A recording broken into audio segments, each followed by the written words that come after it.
네, 안녕하세요. 여러분들 반갑습니다. 금융과 에너지 업종을 누구보다 쉽게 알려주는 데이언 멘토 권혁철입니다. 제가 오늘 말씀드릴 기업은 DS 단석이라는 기업인데요.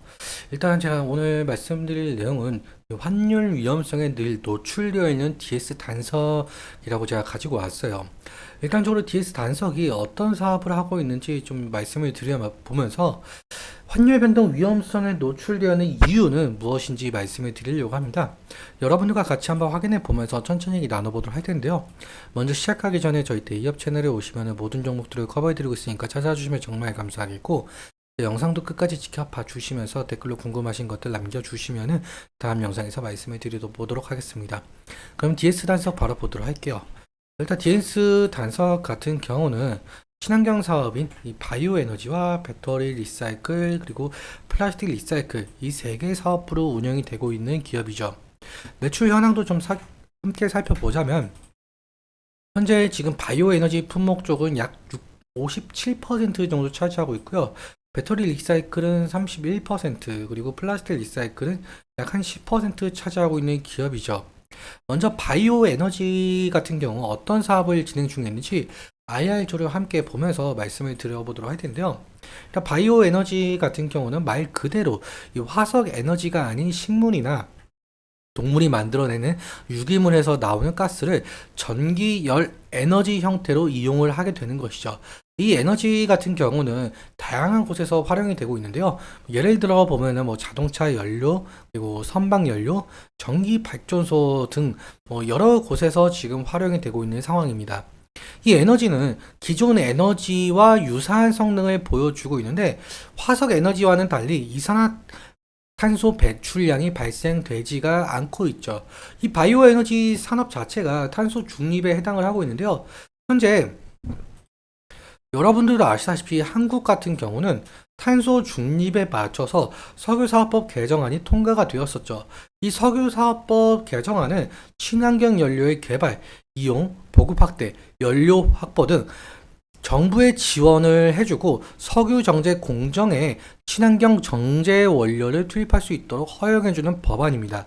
사실 지금 현재 전 세계는 지금 지구 온난화를 타파하기 위해서 탄소 중립 정책을 시행 중에 있는데 한국도 마찬가지로 이 법안 개정을 통과되면서 앞으로 이 바이오 에너지 산업의 수요는 늘어날 전망으로 보이고 있죠.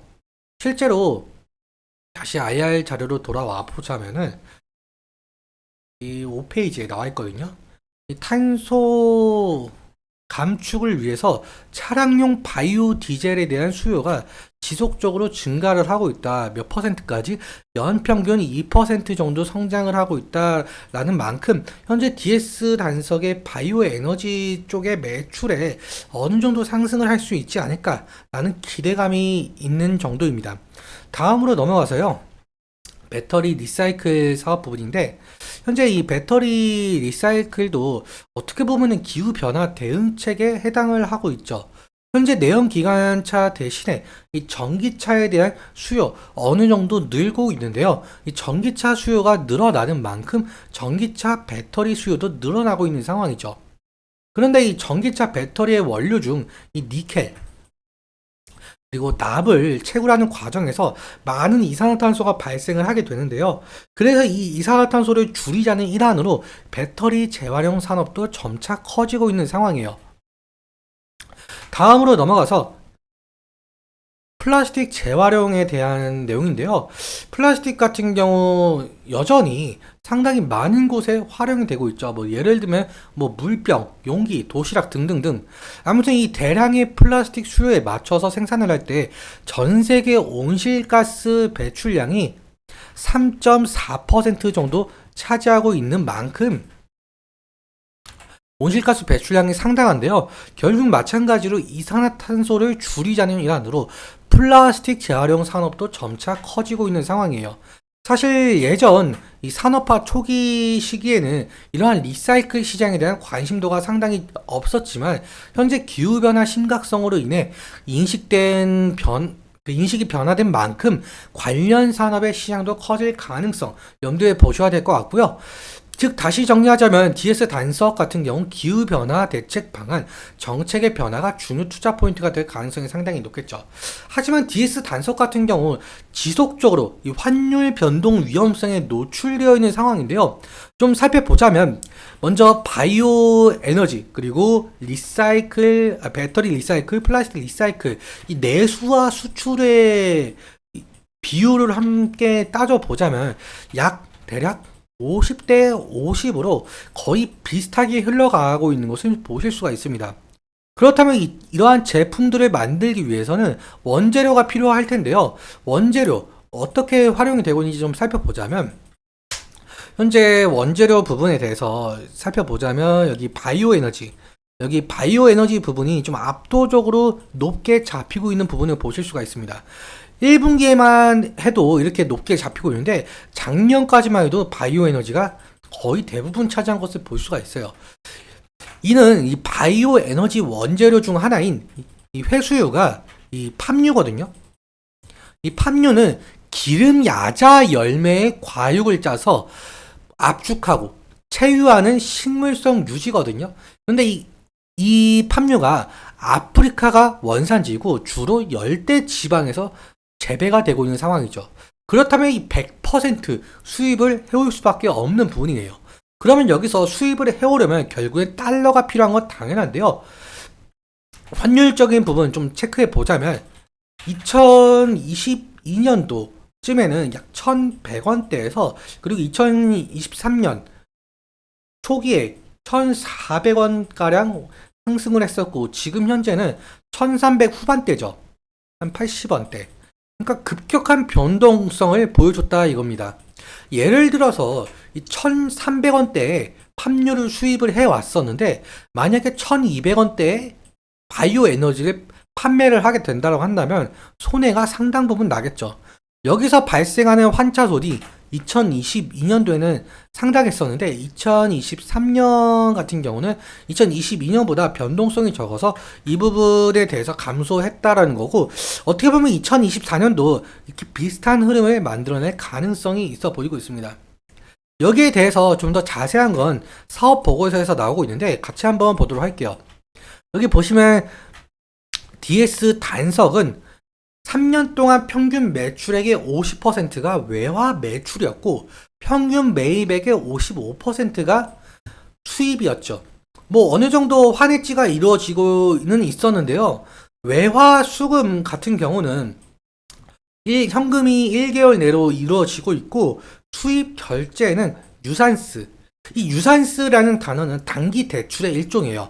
아무튼 그리고 나서 이 외화 대출을 이용해서 3개월 만기로 결제를 하고 있다라고 나와 있습니다.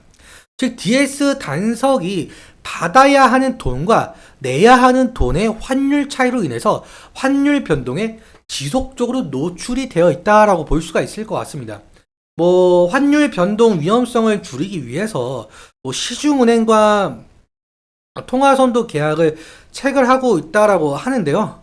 일단 이 부분에 대해서는 점차 나아질 것으로 보이고 있지만 아무튼 DS 단석의 경우에는 지속적으로 환율 변동 위험성에 노출이 되어 있다 이렇게 볼 수가 있을 것 같습니다. 이 부분이 강력한 투자 포인트 중 하나가 될 것 같고요.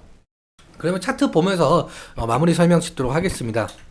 DS 단석 같은 경우 여러분들도 아시다시피 작년 12월에 상장을 한 바가 있었었죠. 작년 12월에 상장을 한 이래 지속적인 하락을 하고 있는 상황인데요. 제가 아마 3월달, 그러니까 3개월 전 영상에서 이렇게 말씀을 드렸던 게 기억이 나고 있습니다. 뭐냐라고 한다면은 이 스톤브릿지 쪽에서 지금 의무 보유 물량이 나올 수가 있다. 그 부분 좀 조심을 해야 될 것 같다라고 말씀을 드렸었는데 근데 공시로 봤을 때 스톤브릿지에서 좀 나온 부분이 있었었죠. 그거에 영향을 받아서 지속적으로 하락한 모습을 좀 보실 수가 있겠고요. 그리고 상당한 하락을 겪었기 때문에 만약에 상승하더라도 이 차익 실현 매물이나 원금 보존 매물이 나올 수가 있다는 점 염두에 두시면 좋을 것 같습니다. 일단 지지라인 같은 경우 이 부분은 좀 생각할 수가 있을 것 같은데 이 부근 라인이 어떻게 보면은 신저가 부근에 해당을 하고 있죠. 그렇다 보니까 만약에 이 부근을 이탈을 한다라고 한다면 다시금 신저가가 나올 가능성이 상당히 높기 때문에 리스크적인 관리는 필요할 것으로 보이고 있고요. 좀 수급적인 측면도 함께 살펴보자라고 한다면 제가 DS 단석을 상장한 이래부터 계산을 한번 해보도록 할게요. 상장이 12월 22일에 했으니까요. 여기 보시면은 개인 같은 경우 지금 현재 120만 주 정도 매수 중에 있고, 외국인 같은 경우 3만 주, 기관 같은 경우 75만 주가 매도가 되고 있는 상황이에요. 사실 이 사모펀드에서 지금 56만 주라는 매도 물량이 나왔었는데, 이 사모펀드 매도 물량이 결국에는 이 스톤브리지에 대한 청약 매도 물량이겠죠.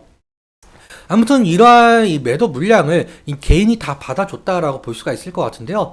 이제는 이 개인의 매수세보다는 외국인과 기관의 매수세가 어느 정도 들어와 주어야 DS 단석의 주가가 긍정적인 영향을 끼칠 가능성이 상당히 높겠죠. 그래서 수급적인 부분도 계속적으로 체크해 나아가는 것이 중요한 것 같고요. 오늘은 근데 여기까지 말씀을 드리면서 오늘 내용 여러분들께 도움이 되셨다면 구독과 좋아요 부탁드리고, 그리고 오늘 말씀드린 내용과 차트적인 부분에 대해서는 제 개인적인 견해가 많이 껴있다 보니까 여러분들의 주관적인 견해와 함께 투자를 현명한 선택하셨으면 좋겠습니다. 오늘도 시청해주셔서 감사하고 지금까지 멘토 권혁철이었습니다. 감사합니다.